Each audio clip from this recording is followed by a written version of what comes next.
استعفا تو آپ نے لے لیا شیلا رضا صاحبہ، لیکن مسلم لیگ نون یہ کہتی ہے کہ انہوں نے کیوں نہیں لیا تھا جب حسین حقانی صاحب کو ملک سے باہر نکلوانے میں کچھ بڑے لوگوں کا ہاتھ ہے، کچھ بڑے ٹاپ گنز ہیں جنہوں نے ان کو نکلوا دیا تاکہ ان کی گردن نہ پھنس جائے.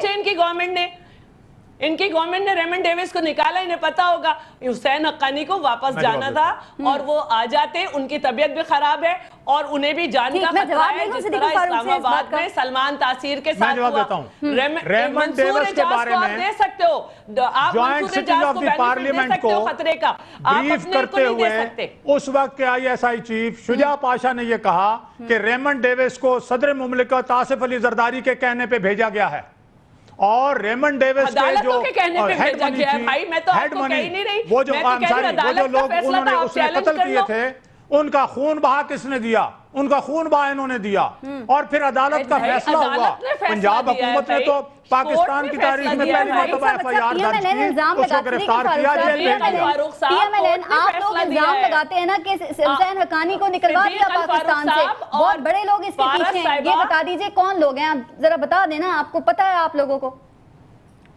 کیا سوال کیا آپ نے؟ میں تو یہ کہوں گی کہ کورٹ نے فیصلہ دیا ریمنڈ ڈیوس کے لیے. ریمنڈ ڈیوس سے آگے چلتے ہیں. شیلا رضا صاحبہ، میں صدیق الفاروق صاحب یہ پوچھ رہی ہوں، پی ایم ایل این یہ الزام لگاتی ہے کہ حسین حقانی صاحب کو نکالا گیا ہے، وہ جو 4 دن کی چھٹی انہوں نے لی تھی تو وہ نکالا گیا ہے اور لوگ پیچھے ہیں. وہ کون لوگ ہیں؟ آپ لوگ کیوں الزام لگاتے ہیں؟ بالکل یہ بات درست ہے. پاکستانی شہری کو پاکستان سے بھگانے میں، جبکہ ابھی میمو کمیشن کے سامنے معاملات تھے. اور دوسری یہ بات بھی میں عرض کروں، جو شیلا بہن نے یہ کہا کہ ہم ان کے خلاف تھے. نواز شریف صاحب نے یہ کہا کہ یہ میمو ہے اور سپریم کورٹ کو کہا کہ اس پر انکوائری کروائیں اور دودھ کا دودھ پانی کا پانی ہو جائے. اگر یہ سچ ہے تو بہت بڑی سازش ہے، اور اگر جھوٹ ہے تو اس کو ختم کریں. ہم نے تو یہ کوئی فیصلہ اپنے طور پر نہیں دیا، اور اس پر سپریم کورٹ نے اتنا بڑا کمیشن، جو پاکستان کی تاریخ میں اتنا بڑا کمیشن بنا نہیں ہے کہ 3 ہائی کورٹس کے چیف جسٹس ہوں اور 1 جناب علی سپریم کورٹ کا جج اس کا سربراہ ہو. اتنا بڑا کمیشن کبھی بنا نہیں. میں تھوڑی سی تصحیح کر دوں، میں تھوڑی سی تصحیح کر دوں پارس صاحبہ. بالکل. پارلیمنٹ میں یہ بات آئی، پارلیمنٹ میں جو ہے وہ ایک باقاعدہ کمیٹی بنی، اور اس سے پہلے کہ وہ اپنا کام کرتی یہ کورٹ پہنچ گئے. اچھا دوسری بات یہ کہ اب یہ خاموش رہیں، پاکستان میں اس طرح کے کمیشن کب نہیں بنے؟ کب نہیں بنے؟ میں تھوڑے سے نام لے دیتی ہوں، اور میں نے پہلے بھی لیے تھے، میں دوبارہ لے دیتی ہوں. فیض احمد فیض، سجاد ظہیر، ظفر اللہ پوشنی، میجر جنرل اکبر خان، میجر اسحاق، خواجہ ناظم الدین، حسین سہروردی، اور مولوی فضل حق جنہوں نے قرارداد پاکستان دی. پھر ایبڈو لگایا گیا اس غدار ساز فیکٹری کی طرف سے 1970 میں بھٹو صاحب. اس کے علاوہ 17 بندے اور جنہیں پھانسی دی گئی، 86,480 کوڑے لگائے گئے. خان غفار خان اور خان قلات قرآن پہ حلف لے کے ان کو جو ہے غداری کر کے ان کو مارا گیا. آج بلوچستان کے حالات دیکھ لیں. ولی خان، معراج محمد خان، شیر محمد مری، خیر بخت مری، عطا اللہ مینگل. کس پہ نہیں لگایا آپ نے غداری کے الزام؟ کب تک لگائیں گے؟ کب تک یہ کمیشن بیٹھیں گے؟ کیسی باتیں کرتے ہیں کہ آج تک عدالت نے نہیں کیا؟ یہ غدار ساز کمیشن تو سب سے بیٹھا ہوا ہے. یہ تو غدار ساز بنانے کی فیکٹری شروع سے قائم ہے. مجھے اجازت دیں، یہ بڑی اہم بات انہوں نے کی ہے شیلا بہن نے، میں اس کا جواب دیتا ہوں. پہلی بات تو یہ ہے کہ یہ معاملات ہوئے ہیں مارشل لاؤں کے دوران میں، اور اس وقت ملک میں مارشل لا نہیں ہے. وہ مارشل لا جو فیلڈ مارشل ایوب خان نے لگایا، اس میں ہماری انہی کی پارٹی کے سربراہ جو ہیں جنہوں نے پارٹی بنائی، وہ وزیر خارجہ بھی تھے، اگرچہ بعد میں ان کے خلاف انہوں نے جدوجہد بھی کی، لیکن وہ موجود تھے. اس لیے میں یہ عرض کروں گا کہ مارشل لاؤں کے زمانے کے کمیشنوں کو چھوڑیں. اس وقت وہ عدالت موجود ہے جس کو ہم سب نے پیپلز پارٹی نے بھی مل کے بحال کروایا ہے، اور اس نے ایک کمیشن بنایا ہے.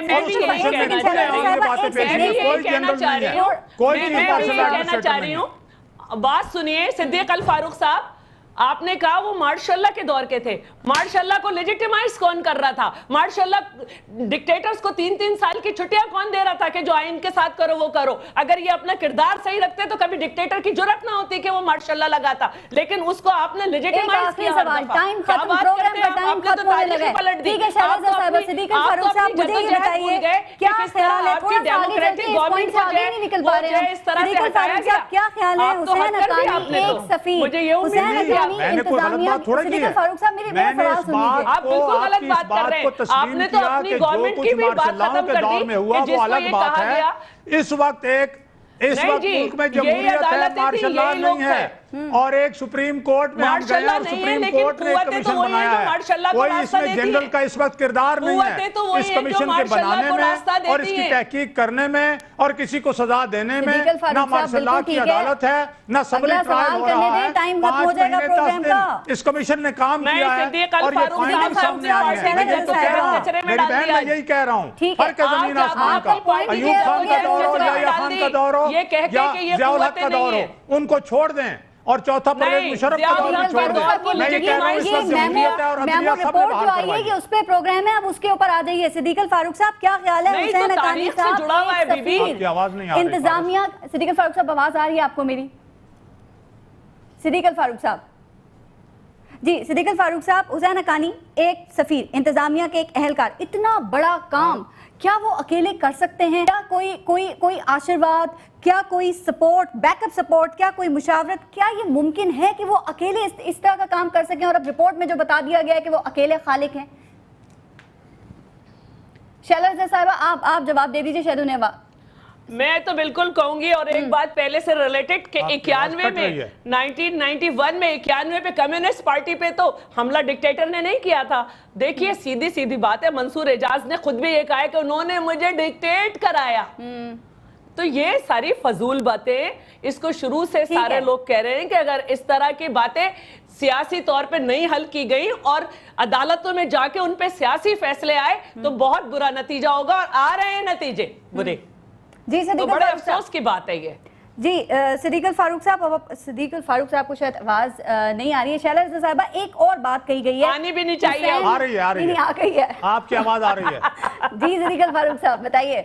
मैं पूछ रही थी कि किसी मुशावरत के बगैर बैकअप, अब आगे चले ना सिद्दीक अल फारूक साहब, हो गई है सारी बात। क्या अकेले हुसैन हक्कानी साहब का ये काम हो सकता है? बात यह है कि जब इतने बड़े कमीशन ने खुली अदालत में लोगों की बातें सुनकर एक रिपोर्ट सबमिट की है, उस पर अब शैला रज़ा साहिबा अपनी ख्याल आराई अगर करें तो ये बात दुरुस्त नहीं है, ये बात गलत है।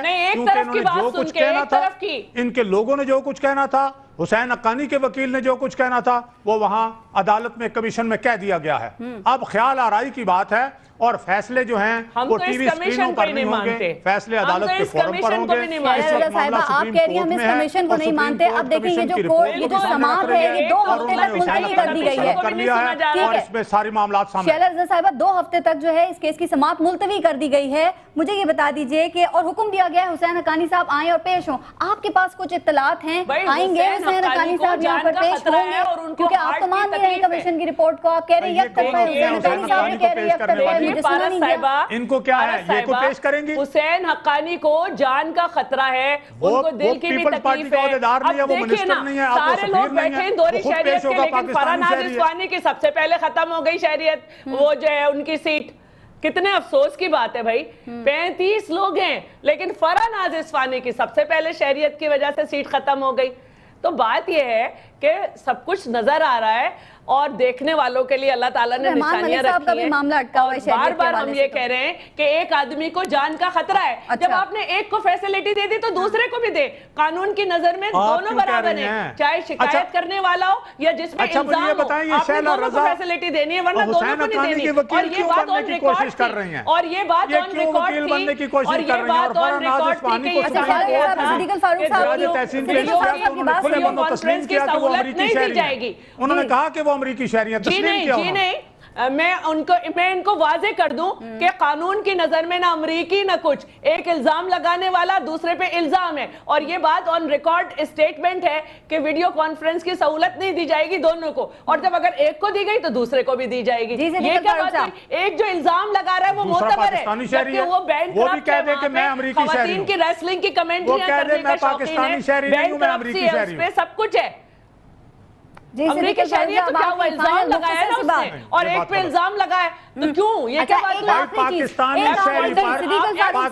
के कानून के मुताबिक पाकिस्तान ने आज वो ये कह रहे हैं कि ये जो पाकिस्तान में उसका कुछ जुर्म होगा तब जाके पाकिस्तान का कानून। बात सुन लीजिए, आप हमारे पाकिस्तान का शहरी, आप उसको गैर मुल्की शहरी के बराबर मुराद देने की बात कर रहे हैं। हुसैन हक्कानी साहब कह रहे हैं कि बगैर नोटिस के आज जो समाप्त हुई है इसका मतलब ये है कि कुछ इश्यूज की तरफ से नजर हटाने के लिए जो कुछ किया है वो कमीशन की रिपोर्ट के मुताबिक सामने आ गया है। सुप्रीम कोर्ट पर सबको एतमाद है। आप भी ये नहीं कह सकते कि सुप्रीम कोर्ट पर आपको एतमाद नहीं है। और ये वही चीफ जस्टिस है जिसे बेनजीर साहबा ने कहा था कि ये मेरा चीफ जस्टिस है, इसलिए आप इन पर अदम एतमाद की बात तकरीर कर देते हैं पार्टी गेट की। जी बहुत शुक्रिया। हमारे साथ शैला रज़ा मौजूद थी, पीपल्स पार्टी की रहनुमा सिद्दीक अल फारूक, मुस्लिम लीग ने उनके रहनुमाइन किया था। आज मेमो केस के हवाले से जो समाअत हुई उस पर हम दोनों का मौक़िफ़ PMLN और पीपल्स पार्टी का मौक़िफ़ ले रहे थे, उनसे हम बात कर रहे थे। आज वर्ल्ड चाइल्ड लेबर डे है, यानी बच्चों से मुशक्क़त का आलमी दिन। आज के दिन बच्चों के हुकूक का तहफ़्फ़ुज़ किया जाता है और वाकई बच्चों से मुशक्क़त लेना नहीं चाहिए। इससे उनकी मासूमियत, उनका बचपना ख़त्म हो जाता है। लेकिन ये भी ज़रूरी है कि बच्चों को हर तरह की सहूलत देने के साथ साथ उन पर नज़र रखी जाए ताकि कहीं वो बिगड़ ना जाएं और उनकी वजह से बड़े मुश्किल में ना पड़ जाएं। अब बच्चे तो बच्चे होते हैं, चाहे कुछ बड़े हो जाएं उम्र में, लेकिन उनका बचपना नहीं जाता और इसीलिए उनकी वजह से अक्सर बड़े मुश्किल में पड़ जाते हैं। और बच्चों की वजह से होने वाली मुश्किल वाकई बड़ी मुश्किल होती है, चाहे वो किसी के लिए भी हो। भारत खुशी को इजाज़त दीजिए, अपना ख्याल रखिए, अल्लाह ने के बाद।